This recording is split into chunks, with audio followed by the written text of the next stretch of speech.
which is not very good, I know, but I'll still try. I was hoping there was going to be a fire here. I see there's one in the foyer, and I suggested maybe we could move everybody out there. It's hard to envisage a fireside chat without a fire. But as Vicky kind of hinted, there's a spirit to a fireside chat, and that is what I will try to speak through. She mentioned all the good qualities of the fireside chat.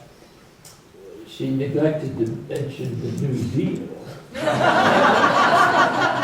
which was the occasion for the first fireside chat. Mr. Roosevelt, when I was young.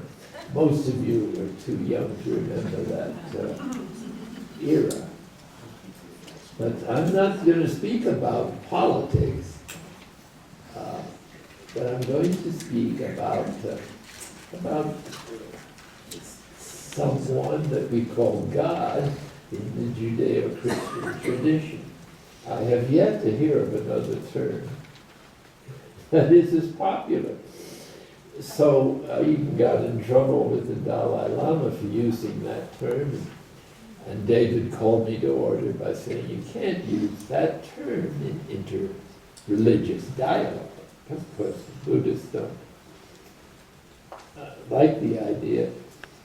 And all kinds of people have different meanings for God. So there's almost as many words for God as there are people. Which isn't a bad insight because, in my understanding, this being beyond being, whoever he, she, or it is, there is no word or concept to embrace it all. It's not overwhelming, but it's monumental. And it insinuates everything so that this presence, perhaps it's my favorite word for it, is in everything without being limited to anything. It just is. And this is the mystery that has created us with such great love, so that each of us is primarily God, or at least participating in God, before we're anything else. God is more us than we are. If we were in his mind forever, and we will be with him in due time, forever too. So I might just start at putting you in the context in which I hope to speak this afternoon, and that's a brief summary of the spiritual journey from the point of view of the human, of human nature, of humanity, namely that which even precedes religion. So you have to be a little flexible in listening to me. If I say a few things you don't understand, just forget it. Write the Pope if you like.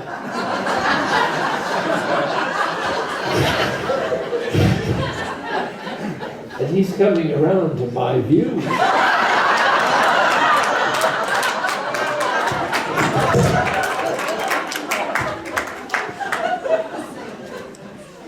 Pause for a station identification.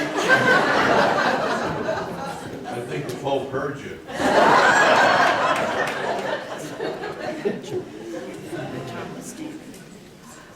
Well, I see three stages to the spiritual journey, by which I understand the transformational process that is at the heart and soul of creation to begin with. And the plan, it seems from Revelation, and it certainly seems to me from my minuscule experience, that it captures something about human nature and our relationship to this isness, or we shouldn't even say isness, because that's a noun, and God is always active. He's a verb if he's anything. So he's ising all the time. And inviting us to is too. And what that involves may take us a lifetime to understand, but it's an incomprehensibly beautiful vision. Only the ultimate goodness could have thought it up.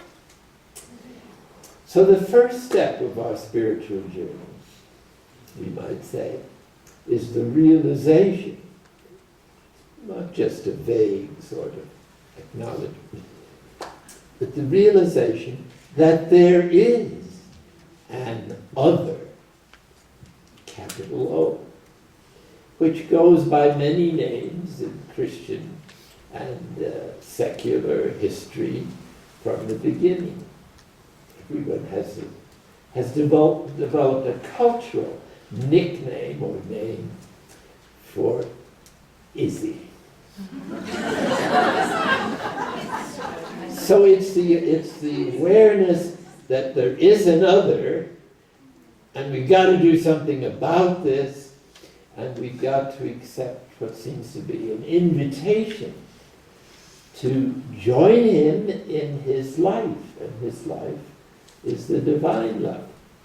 And he seems to be interested in finding out what it's like to be in human life. And we feel, this is our conversion, interested in finding out what it's like to be in God's life and love. So this starts us then on our conversion, which is a relationship with whatever is. Whatever God knows is. As soon as he knows it, there it is. And it's always been there.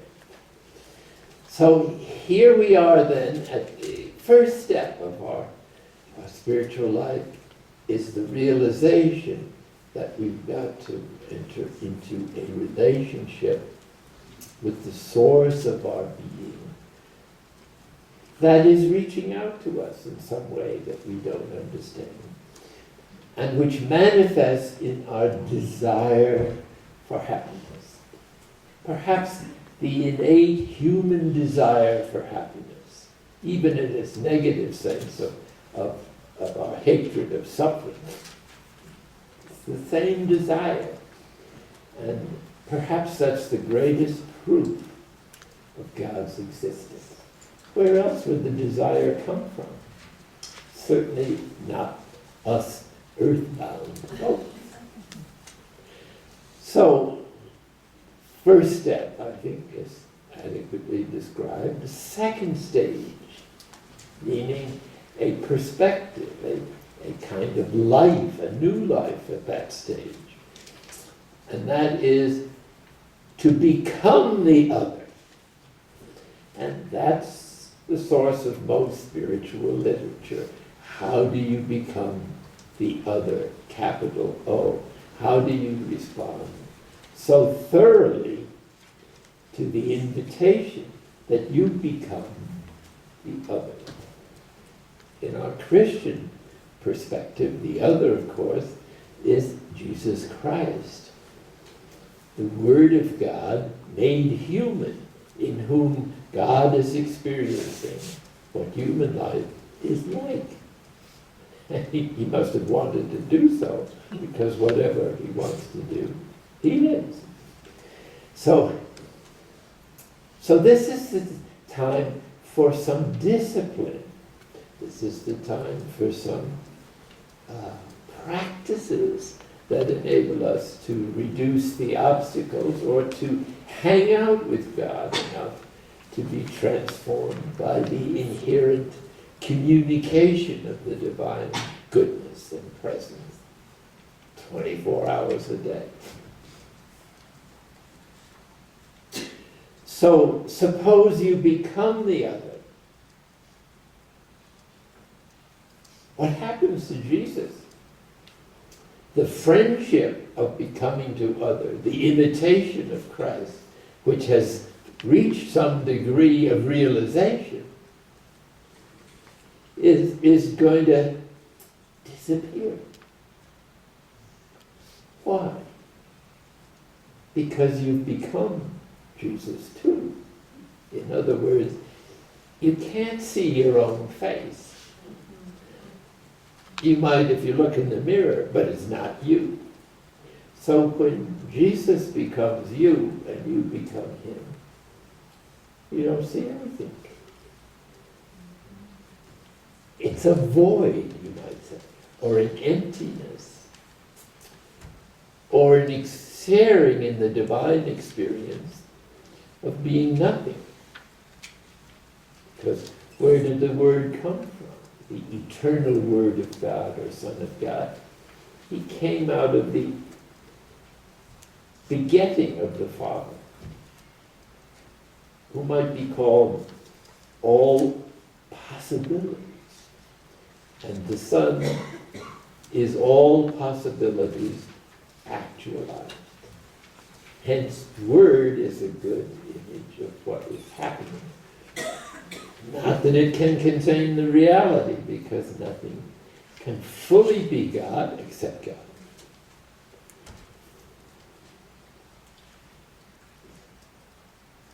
So what could the third step be? There is a third step. Now you have become united with Jesus Christ so much that you can't distinguish yourself from Jesus in his divine human nature anymore. The final step is there is no one. There is no other. Whether you have a capital O or a small o. Everything in the last analysis is the divine action. It's happening to you right now. And is going to continue to happen. And all we're asked to do is to accept it. And we'll know if there's anything more we should do in the concrete, and there will be. It means that God is in everything, with everything, without being identified with anything completely. He's always God, but this is the extraordinary capacity of this, whatever is in. That he can be everything in particular, and totally present to everything that has been created, and yet totally free not to be. That means he's free to be you or not to be you. But the fact that you're here suggests that he decided he wanted to be you, wanted to experience human nature in your uniqueness, and to manifest in your life and death and whatever is after death this total openness to being God too. I can't explain how marvelous a concept this is and this isn't. Because everything that really points at God, and some things are better than others, is not God as much any more than it is God. It's because God is everything at once. And whenever you say anything positive about God, unless you say something, the same thing negatively, you're not talking about the God who is, who was, and is to come. And since we're locked into rational consciousness at this point, and the spiritual journey is meant to move us on by becoming transpersonal or transrational and united with that which is, we can't resolve the opposites of rational consciousness. If something is something, it can't be its opposite. Not so with God. It's all the opposites, because he's at a place of knowledge and love that is beyond opposites, and where all opposites are complementary. And in the simplicity of God, everything is resolved. And it's into that unity of consciousness that he's inviting us by our human adventure. Please remember that this God I'm talking about, using Judeo-Christian jargon, is adventurous and playful. This is a serious thing, becoming God too. But it has its lighter side, and if you miss that, you run the risk of slipping into a certain inflexibility or essentialism or a lack of humanity, or at the very least, a lack of humor. Without humor, there is no real sanctity. It could be all a game, as the Hindus think, or it could be a joke. It's all of those things, and more. That's the difficulty. Once we get a good idea, we sort of settle into it with all our strength, because we have so few good ideas. So it's understandable, but it's not the truth.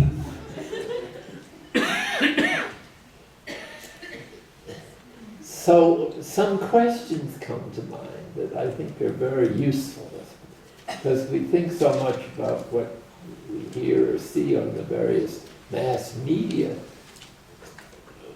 Her God, frankly, is not too prominent in his genuine characteristics.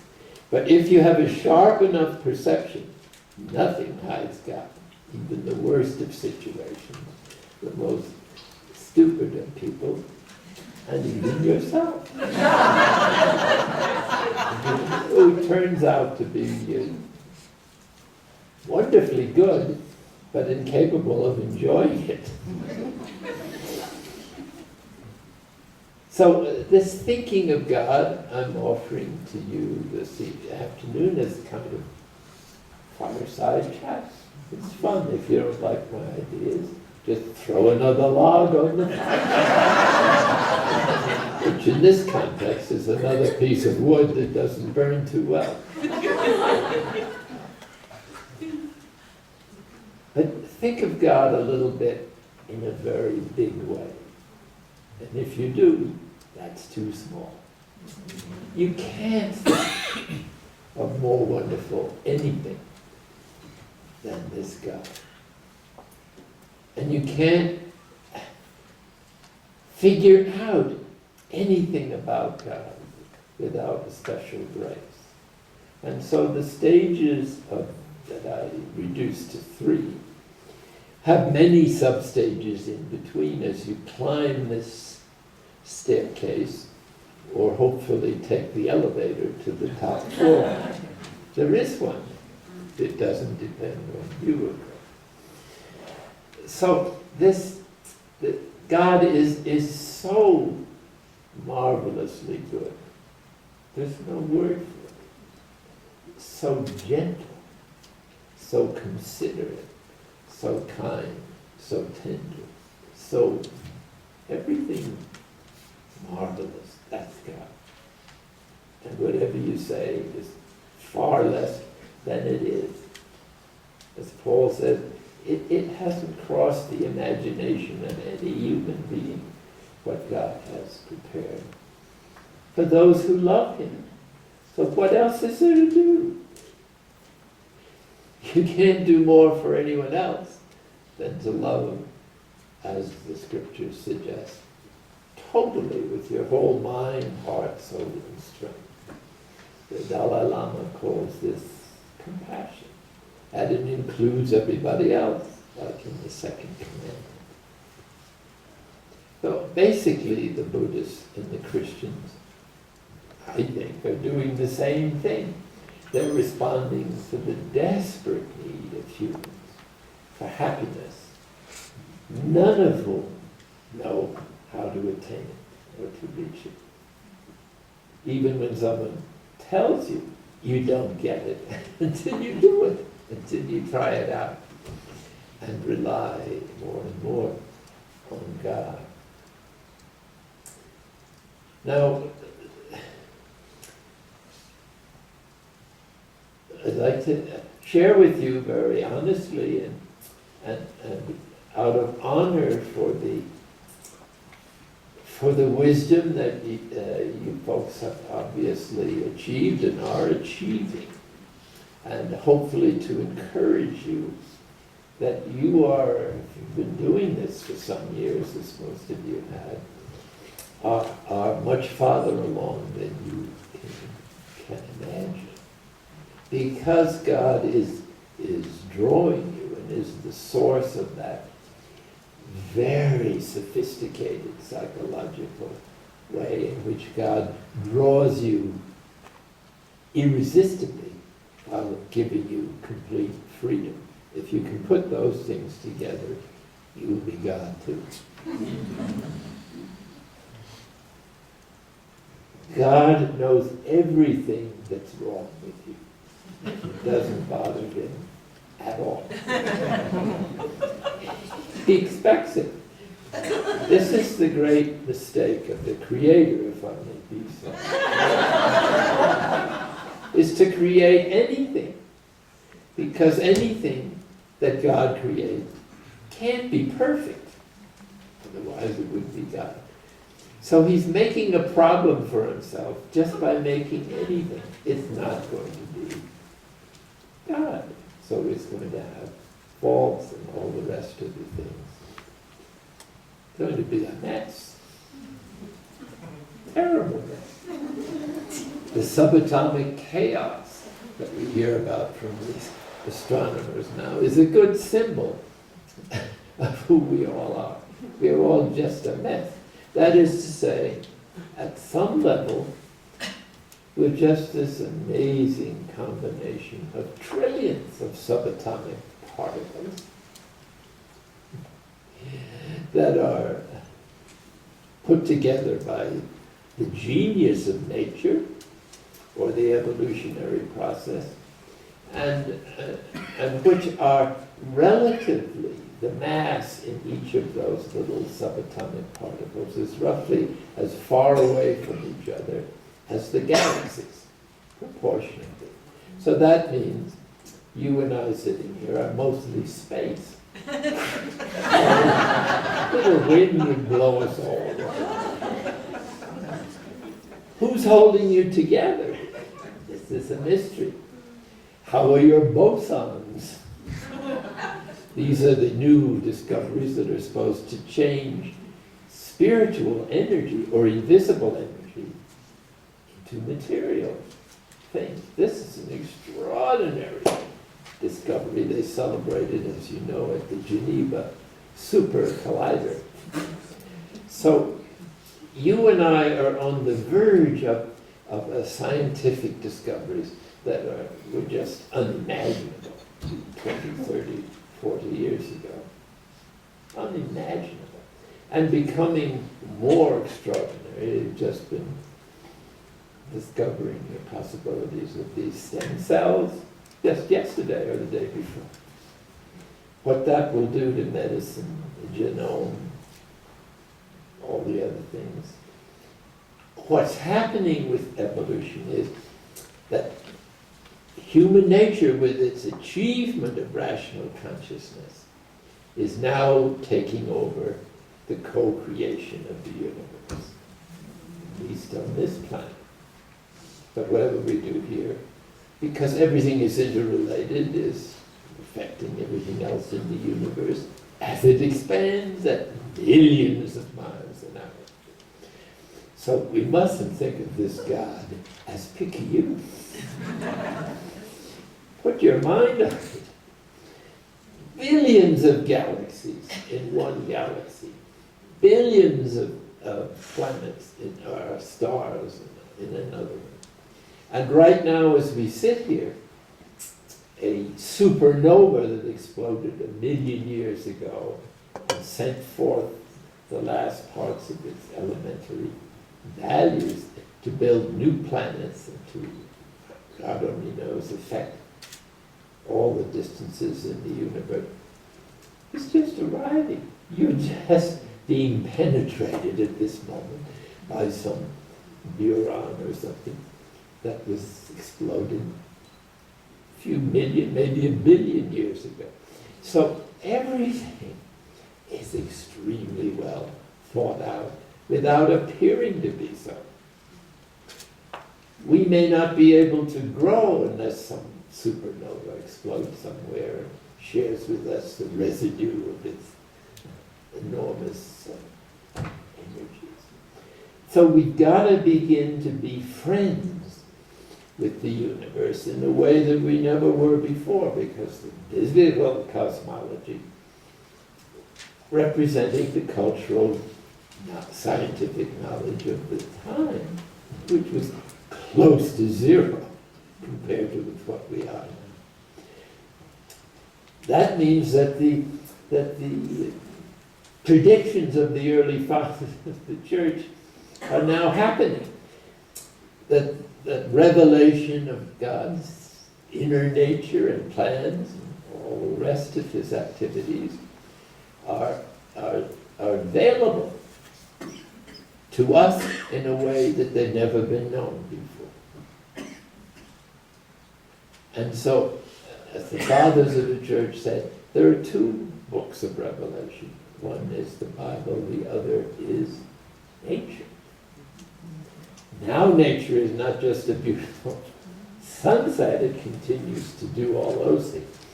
But it's the very awareness of the inner nature, how things are working even in the subatomic world, or how the energies that are invisible to us but very real, that are just beginning to be known, are made visible by chemical arrangements that we don't know yet. So we're like babies in the woods compared to the knowledge that is being unearthed. And the cellular structure of all life is virtually the same. It's just a difference, little difference in this or that gene, and you've got huge differences. But if people would listen to science, serious science at least, that is thoroughly researched, and as far as we can at this level of our knowledge is as certain as anything is going to get, then we know that our capacities for understanding are very humble indeed if we rely on the past kind of cosmology. So theology itself is suffering in our day from the death, you might say, of the cosmology in which all the great spiritual literature of an earlier age, like the first 1,000 years before Christ, when most of the world religions were formed. Without a doubt, it won't work. And people can't be expected to be impressed with belief systems that rely on a cosmology that everybody knows doesn't exist. So these are huge problems for the churches, the religions, the theologians, sociologists, psychologists, and everybody else. So there has to